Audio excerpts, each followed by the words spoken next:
Portfolio Trader online kereskedési központ. Alpha Trader, City Index, Portfolio online tőzsde. Mint a KEHI a norvég alapokra, úgy csapunk le az euró-norvég korona devizapárra. A Portfolio Trader Akadémia nevében szeretettel üdvözlök mindenkit ebben a videóban, melyben áttekintjük az euró-norvég korona devizapár árfolyam mozgását.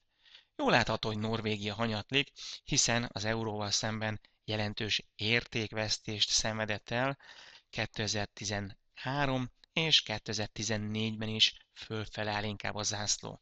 Jól látható, hogy egy hosszú hetes konszolidáció után nem olyan régen az árfolyam kitört ebből a sávozó mozgásból, és új csúcsra szaladt pár héttel ezelőtt. A hetes grafikon után a naposra zoomolok, hasonló mintát fogunk találni, hiszen itt is egy konszolidáció alakult ki, egy nagyon-nagyon lassú konszolidáció a kitörés után.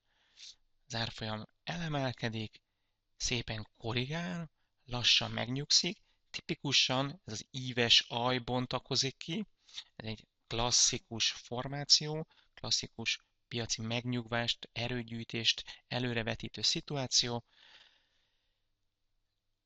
Még jobban látható ez a jelenség a 4 órás grafikonon, és azt vetítjük előre, hogyha az euró erőt gyűjt, akkor a norvég koronára még egy picit ráverhet, tovább erősödhet az euró a norvég koronával szemben, hiszen mind a hosszú távú, mind a középtávú trend emelkedő, és hogyha rövid távon is sikerülne erőt gyűjteni, akkor tovább szárnyalhat az euró a norvég koronával szemben, igazolva azt, hogy érdemes volt a norvég alapokra lecsapni, hiszen gond van Norvégiában.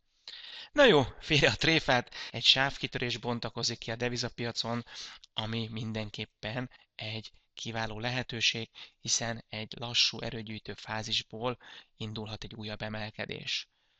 Köszönöm szépen a figyelmeteket, találkozunk a következő videóban, vagy itt a Polgár utca 8-10 alatt a Trader Akadémián. Sziasztok, sok sikert a piacon! Portfolio Trader. Kereskedjen a legjobbakkal.